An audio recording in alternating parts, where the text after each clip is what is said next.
A non-lover. Hi Chris, loving the new book. Your output just keeps getting better and better.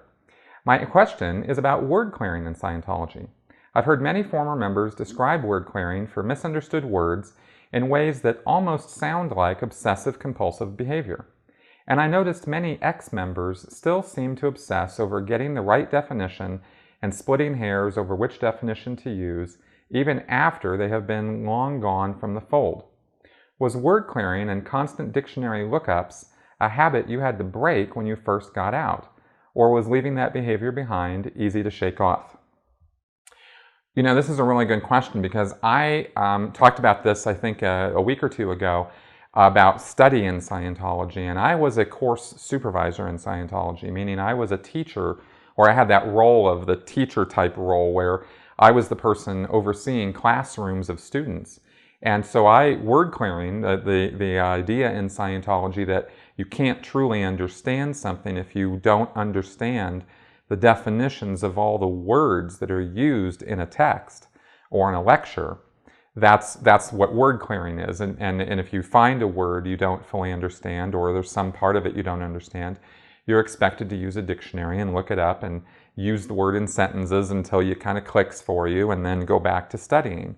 Hubbard makes a big deal about this, and I do think it's valid in study that's the case. You know, I think it is important to understand the words in order to understand the tune that those words are speaking. However, and a really big however, because this was a big part of my recovery, Scientologists take this to definitely an obsessive compulsive level. And I don't think that's necessary, right? I had to kind of practice a little bit at not obsessively having to have a dictionary by my side while I was reading things after I got out of Scientology, and discovered that, you know, you can actually understand things from the context of the words around things. You know, that actually is valid. There's not, you know, in Scientology it's like, no, you can't do that. And actually, you know, if you can pick up the meaning of something, great, pick it up and run with it, you know. As a critical thinker, I do feel it's important to have a dictionary around, because sometimes you can quibble on things, or you can slightly misunderstand what somebody is saying, and it's good to be able to clear that up. But I don't find myself obsessing over it anymore, and I think that it is a holdover from the Scientology indoctrination, that people get a little bit too about the splitting hairs over words.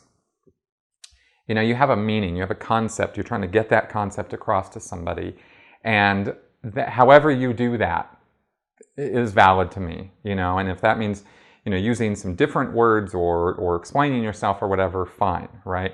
As long as the concept is getting across to somebody, that's all I care about now in my own study and in my own communication. And I feel like if I've done that or accomplished that in some way, then I've had a successful communication. So that's kind of how I look at that now. And I don't, you know, I don't know that I have a lot of judgment about this particularly, because I know also that in education, different people understand things different ways. Like people's brains work kind of differently from one to another.